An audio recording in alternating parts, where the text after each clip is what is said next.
It's The Vibe with Tanya Rad and EJ, and I'm really excited for our guest because I have probably been listening to your song on repeat for multiple days at this point.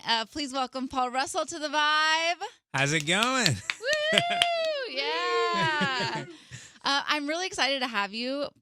I also was just talking to you about Lil Boo Thang, and it sounds so weird to just like say it because it feels natural when I'm singing it, but saying it just feels. Yeah, it's the thang. The thang. It's just like, what am I saying? Yeah. But it is such an earworm, and it's such like a feel-good song. And so I wanted to jump into that song specifically because I know you said you've been making music for a couple of years now. But is this the first song that has taken on a life of its own? Yeah, definitely. I mean, I've had songs where, people have enjoyed it and they've kind of grown on social media, that sort of thing. But I mean, this is definitely a different animal. It's wild. And you were saying that you were putting it out on social media just in like little snippets that you weren't even necessarily going to make it into a full song. Yeah. When did all that start? It was I think it was maybe like June or July.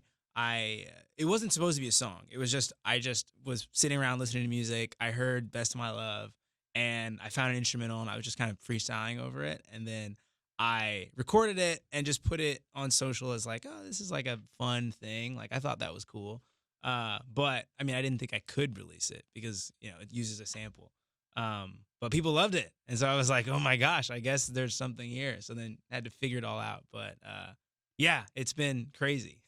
And what's been the craziest thing kind of just like seeing it take off in that way? Like, has anybody like a celebrity that you're a fan of posted about it or anything? Have you seen anything like that? Oh yeah. I mean, a lot of that stuff. I remember, Paula Abdul used the song, which was funny. Michael B. Jordan commented on one of the things. I mean, there's like a bunch of like celebrity things, but also it's just cool seeing people enjoy it that I don't know. Like I keep getting invited to weddings. Like people are like, come play this song at my wedding. Oh, they want you to play it at their which wedding. Is wild. And like I'll do shows now and there'll be so many people who know the lyrics to that, but then they also heard that song and listened to my other music. And it's crazy to see it, to look out and there's people like filming and I'm like, who are you showing this to? Like you really like this song. Right. Yeah, it's crazy. How did you there is something like you cannot have that song on and not dance or feel good. Like it really is one of those songs that just makes you feel good. When you were making it, how did you want people to feel that way? Oh yeah. Yeah. I mean, I think a lot of times when I make music, the place that my head goes is I like think about when I'm just with a big group of friends. And so, yeah, I try to make stuff that connects to that, I guess. For me, I don't know. I moved around a lot as a kid, and so I really? would always From where? I lived in Georgia, I lived in Texas, went back to Georgia, went to Florida, just kind of hopping around just for my dad's work, really. And yeah, I mean, I was always meeting new people, and so like community became really important to me, And so I think when I try to make music, the thinking is like, how can I make something that like feels like community? Like it feels like you're just hanging out with your friends. And so in trying to do that, I guess that's where things like this come from. Yeah, that's so interesting that you moved around a lot as a kid. Do you feel like because have you always been into music and wanting to be into music? And was that kind of like maybe when you were moving, that was still something that just stayed the same always? Yeah, I'd say so. Well, it's like I always liked music. Like my dad's a big jazz fan, and so he would always play stuff and be like, "Oh, listen to this, check this out," that kind of thing. It wasn't like I wanted to be a musician. It was just I enjoyed music. And then I think as I got older, I just, honestly, it took a while. It took until I was an adult and just seeing musicians, people that I'd met who were doing it full time and seeing how much they were having an impact on people and how just fun it seemed to be doing that. And I just started trying to make music, not even as I'm going to be a full-time musician, but just as like, wow, that's like a awesome way to spend your time. Like, what if I just try to do that? So, yeah. Is that what you would say you are now, full-time musician? I am, yeah, finally. I quit my job like 2 or 3 weeks ago. Oh, really? Yeah. Well, congrats. No, that's a huge thing because I think, a lot of the time people, they have a passion in life, but they also need to put food on the table. And so it's like you want to chase your dream, but it's not realistic at the moment and it's not making you money to eat. And so it's like you have to do two things at once or three things at once. And I think when you can fully dive in and be something fully, that's such like a beautiful transition and season of life. Yeah, no, it feels great. And for me, yeah, I mean, I'm the sort of person who I wouldn't say I'm risk averse, but it's like with like my finances and my life, I'm Right. like, I want to make sure I'm good. And so it took a while to, have stuff working enough to be like, okay, like I can make this jump. What sign are you? Do you know what sign you are? Oh, I'm a Virgo.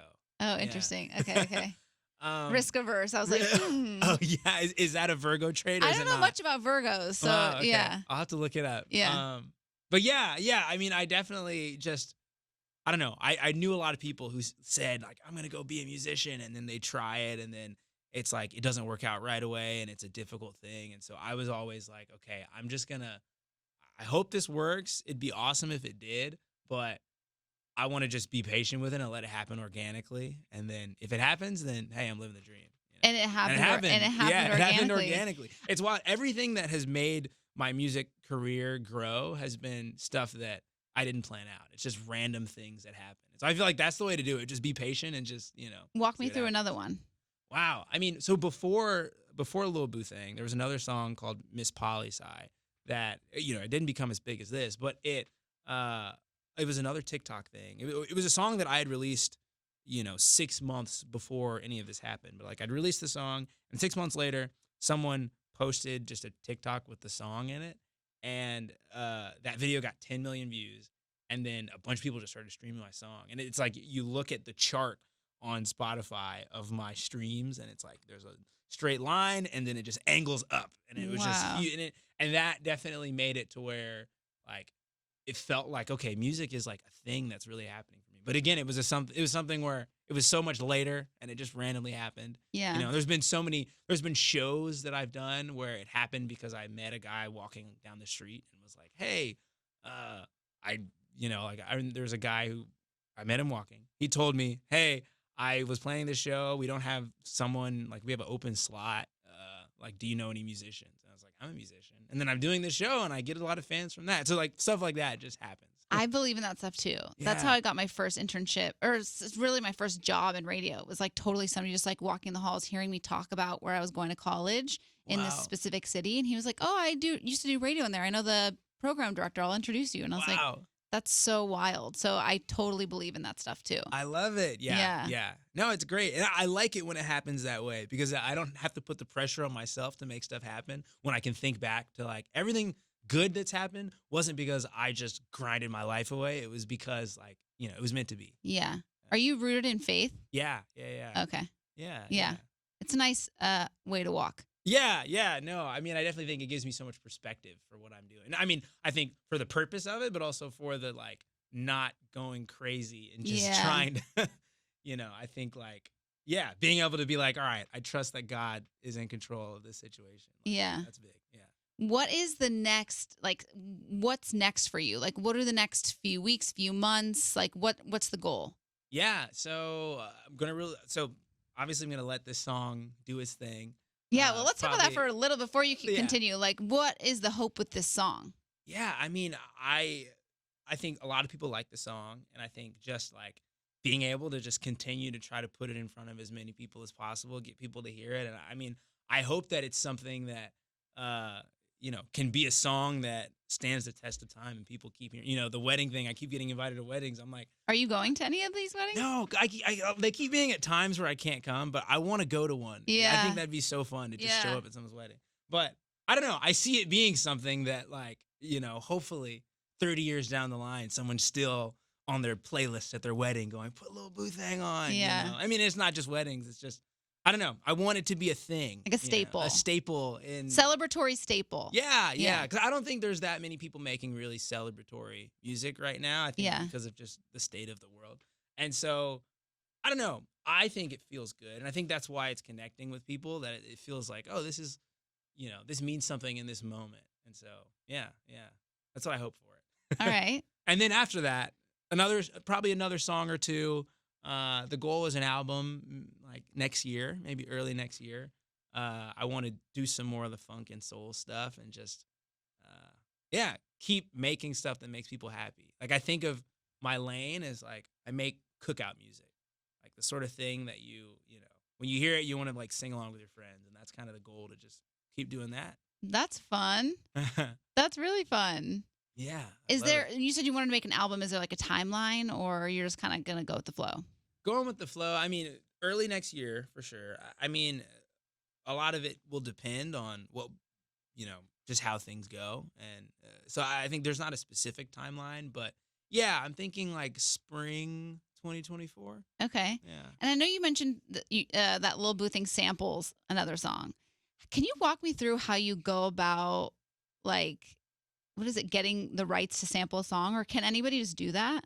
So yeah, it's like you have to contact their people their or people. whatever. Yeah, I mean, it was difficult. It was, you know, we tried it on our own, where it's like, you know, we had some folks going and reaching out to, you know, there's the masters and there's the publishing, and there's, you know, you have to contact this label or this publishing company, and they have to contact this. You know, it's just like a cascade of all these people who have to be contacted and get, you know, get their signatures, and also get a, like, you know, an offer of, okay, we're going to take this cut of the song. Right. You know, and so we tried it on our own. It took so long, wasn't making that much progress. Gladly, we had Airsta come in as a label, and they did an amazing job in Just getting it done. Getting it done. And yeah, it's a process though. I mean, it's a thing where I hadn't known anything about the clearance world before, and I still don't know that much about Yeah, it. I find it so interesting because it's like, you know, we hear a song and you don't realize how much work goes into it behind the scenes. Yeah.